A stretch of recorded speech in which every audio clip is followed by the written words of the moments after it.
On the night of the 24th of December 1945, in the small town of Fayetteville, West Virginia, the Sodder family went to bed as millions of American families did that Christmas Eve, with gifts wrapped under the tree, stockings hung, and children dreaming of the morning ahead.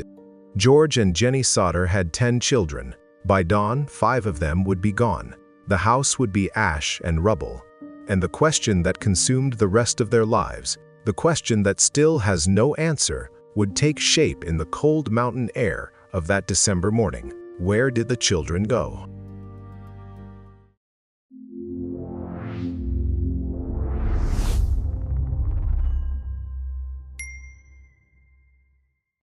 It is easy from the distance of decades to assume that an answer exists, that somewhere in the historical record, in a forgotten file drawer or a sealed county archive, the fate of Maurice, Martha, Louise, Jennie, and Betty Sodder was quietly documented and simply overlooked. But that assumption does not survive close examination.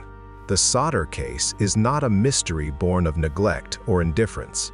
It is a mystery that endured precisely because people refused to stop asking.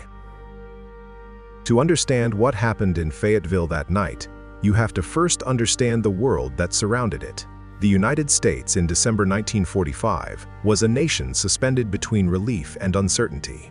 The Second World War had ended just 4 months earlier, with Japan's formal surrender aboard the USS Missouri in September.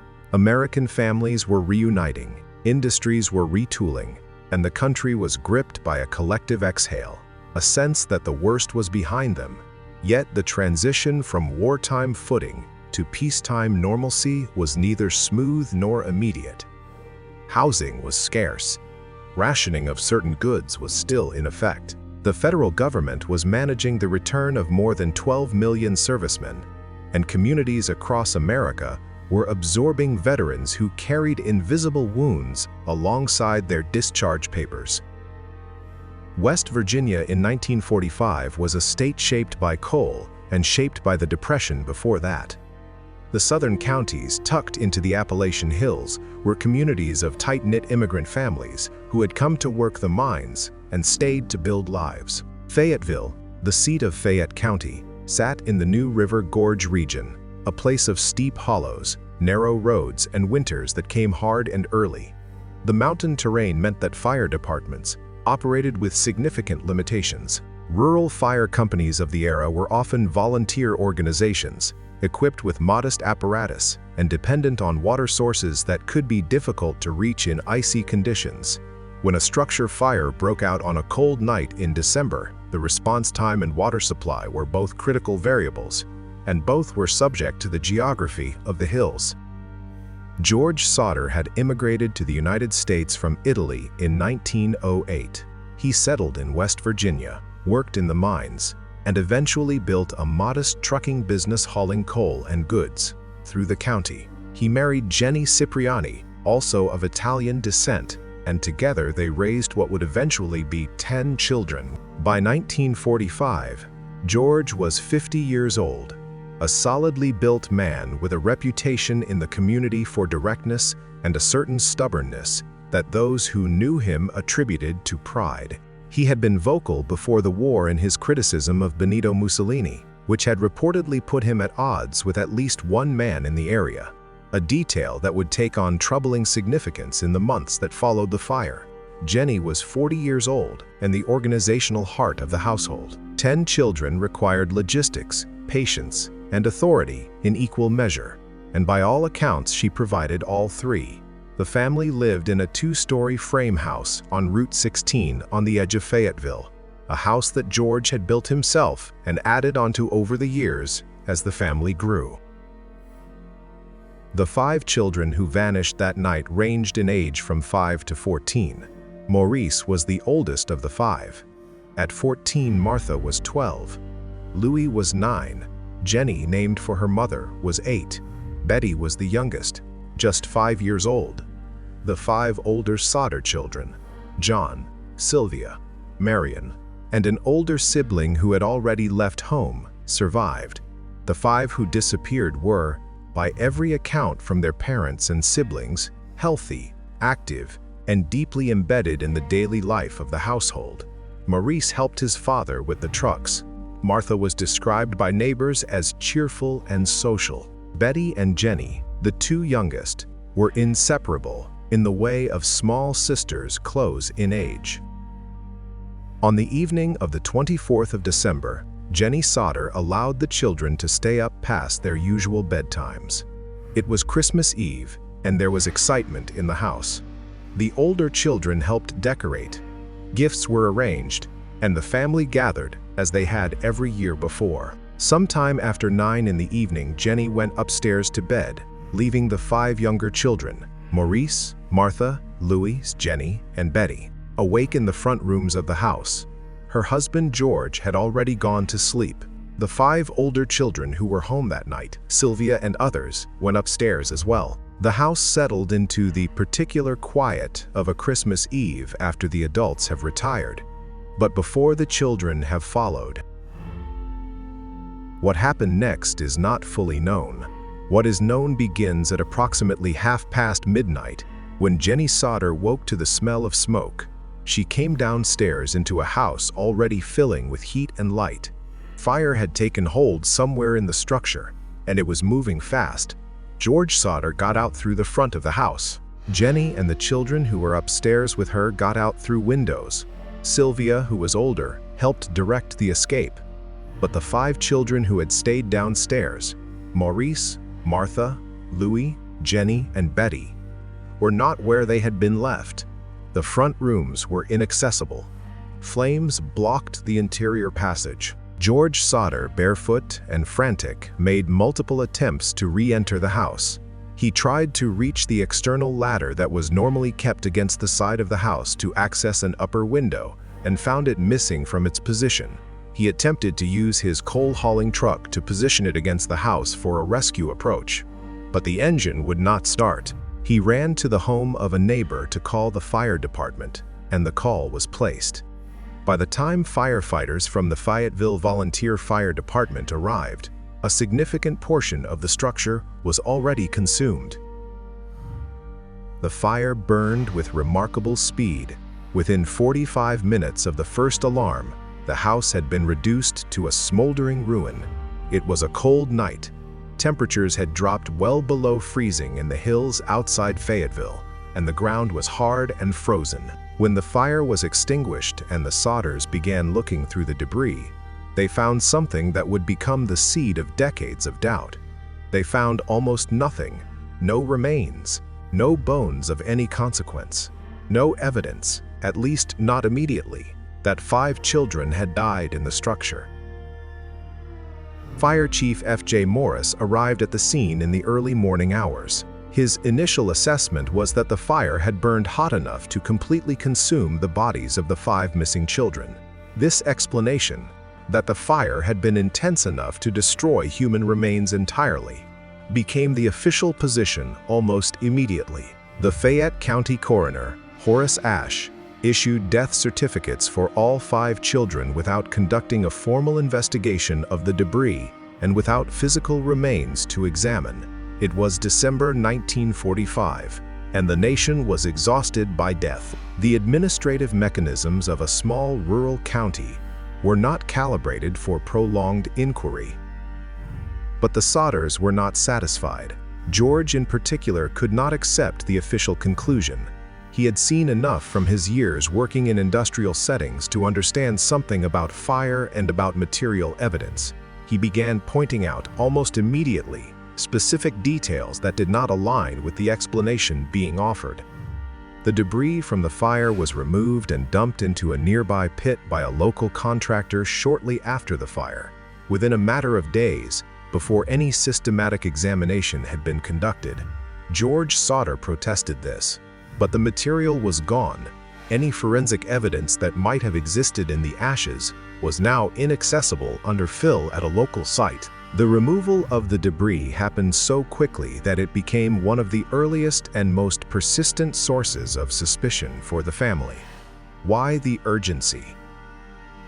In 1947, George hired a contractor to excavate the site. During that excavation, workers uncovered a piece of vertebra, a left foot bone fragment, and several other small organic materials that were brought to a funeral home in Charleston. A certified pathologist who examined the remains concluded that they were human bones, but also concluded that they showed no evidence of having been exposed to the extreme heat of a fire. This finding raised an obvious and disturbing question. If the bones were human, and if they had not been burned, how had they come to be buried in the foundation of a home that had burned to the ground? The pathologist estimated the remains had been in the ground only about a year, which aligned roughly with the date of the fire. These findings were not incorporated into any official reinvestigation. The death certificates remained on record. The investigation conducted by Fayette County authorities in the weeks immediately following the fire was limited in scope and speed. Rural law enforcement agencies of the era did not have the resources, the forensic infrastructure, or in some cases the institutional motivation for prolonged investigation into fire deaths when an apparent explanation, accidental fire, complete combustion, was readily available. The state fire marshal's office did review the case, and the conclusion was that the fire had originated from faulty wiring. This finding was later questioned when an electrician who examined the remaining wiring in the partially destroyed structure reported that the wiring appeared to be in serviceable condition and was unlikely to have been the source. One detail surrounding the night of the fire drew particular attention in subsequent years. Sometime before the fire was discovered, a telephone operator received a call from a woman who identified herself as a Sodder relative and asked to be connected to the Sodder home.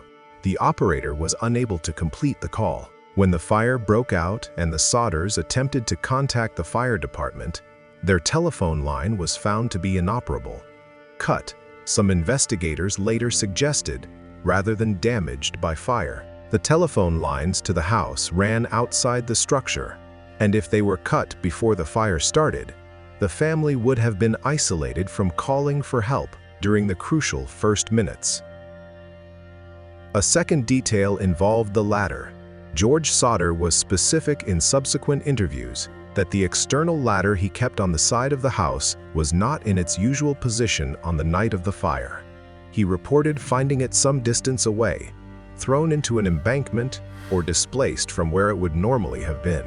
If someone had removed the ladder before the fire, the ability to access the upper story from outside, which would have been a rescue option, was eliminated.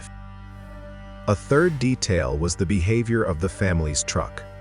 George Sodder stated that when he ran to his coal truck to attempt a rescue approach, the engine would not turn over. The next morning, the truck started without difficulty. He could offer no mechanical explanation for why it would fail that night and perform normally thereafter. Local newspapers in Fayetteville and Charleston carried the story of the fire in the days immediately following Christmas. The initial coverage treated it as a tragedy, a family devastated by an accidental holiday fire. The Charleston Gazette published a brief account describing the deaths of 5 children and noting the family's grief. In a community still absorbing the losses of wartime, a house fire, however, terrible, did not sustain attention for long. The story moved from the front page to the interior columns within days. But within the Italian-American community of Fayette County, and in certain circles in Fayetteville itself, other conversations were circulating. George Sodder had made no secret of his opposition to Mussolini before the war, and he had reportedly argued publicly with at least one man in the area, a man some accounts identified as an insurance agent, about the politics of fascist Italy. In the weeks before the fire, this same man, or men connected to him, had allegedly made comments to George that were later recalled as threatening in retrospect. Whether these encounters had any connection to what happened on the 24th of December was never established, but the family's belief that George's political outspokenness had made him a target never entirely faded. By the early 1950s, The story had evolved from local tragedy to persistent open question. The Sodders, particularly George and Jennie, had constructed a large billboard along Route 16, on the property where their house had once stood, bearing photographs of the 5 missing children and asking for information leading to their whereabouts. They offered a reward, eventually reaching $10,000 for credible information. The billboard stood for years, weathering seasons, visible to every car that passed on the state road. Jennie Sodder would later say that she put it up because she believed her children were alive. She could not accept the alternative and the physical evidence. The absence of sufficient remains, the anomalies of that night, gave her enough uncertainty to act on. Sightings began coming in. Some were almost certainly the product of wishful thinking or misidentification. Others were more difficult to dismiss entirely. In the early 1950s, a woman contacted the Sodders to report that she had seen several of the missing children at a hotel in Charleston, West Virginia, being escorted by adults who appeared to be Italian. A separate report came from a woman in Florida who said she had encountered a girl who matched the description of one of the younger Sodder daughters. None of these sightings were ever confirmed, and none led to recoverable evidence. The FBI reviewed the case briefly in the early 1950s, but declined to take jurisdiction, as there was no confirmed evidence of a federal crime. In 1967, more than 20 years after the fire, Jennie Sodder received a letter in the mail. The envelope bore a Kentucky postmark. Inside was a photograph of a young man who, to Jennie's eye, bore a striking resemblance to what her son Louis might have looked like had he grown to adulthood. On the back of the photograph was a handwritten note. It gave no return address, offered no verifiable information, and identified the subject of the photo as Louis Sodder. Whether the letter was genuine, a cruel hoax, or the product of confused identity, it could not be investigated further. No one ever came forward to claim authorship. The physical evidence gathered in the years after the fire accumulated into a set of unresolved contradictions, rather than a coherent explanation. The bones discovered in the 1947 excavation were examined, and then, in a subsequent review, their origins were debated inconclusively. The wiring was contested. The telephone line was never definitively classified as cut or fire damaged. The latter's position was recorded only in George's own testimony.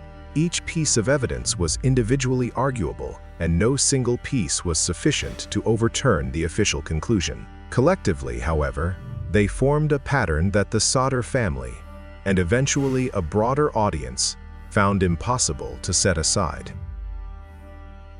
What made the case genuinely difficult for investigators, beyond the early loss of the debris, was the absence of clear motivation. If the 5 children were taken, and that was the only alternative to accidental death in the fire, who had taken them and why? The suggestion of organized crime connections, of mafia involvement tied to George's anti-Mussolini politics, was raised but never substantiated. Italy in the post-war period was a nation undergoing convulsive political reorganization, and the Italian-American communities in coal country had their own internal dynamics that were not always visible to outside authorities. But connecting that political context to a specific act of violence against 5 children required evidence that was never produced. As the years passed and the Sodder children, if alive, would have reached adulthood and then middle age, the possibility of a living solution receded. George Sodder died in 1968, having never received an answer. He was buried with photographs of the 5 missing children placed in his coffin by Jennie, who outlived him. Jennie continued to maintain the billboard and the reward until her own death in 1989.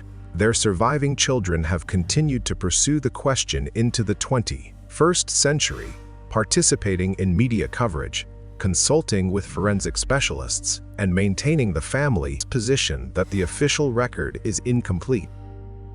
In 2012, the investigation was reviewed by George Bragg, a fire investigator working with the family, and separately by documentary producers who engaged forensic experts to examine the case files. The consensus emerging from these reviews was consistent.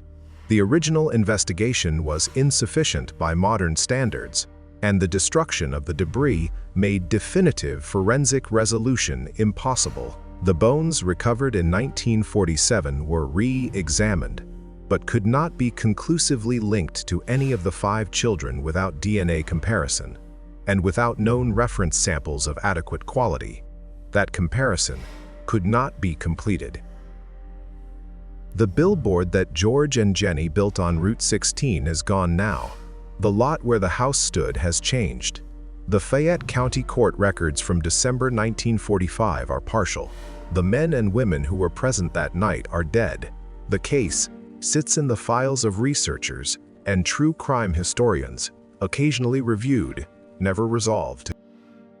5 children, Maurice, Martha, Louise, Jennie, and Betty Sodder, disappeared on the night of the 24th of December, 1945. The official record says they died in the fire. Their parents spent the rest of their lives refusing to accept that answer. Forensic evidence raised questions that were never answered.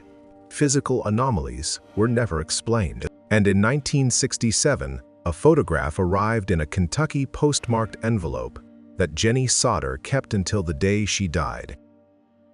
What happened to the Sodder children remains, in the most precise and unambiguous sense, unknown. Whether they perished in a fire that burned with exceptional heat on a frozen December night, or whether they were taken from their home as the embers were still cooling, no one has ever been able to say with certainty. The Christmas tree they gathered around that last evening, the gifts wrapped beneath it, the excitement of 5 children on Christmas Eve, all of it was consumed before morning.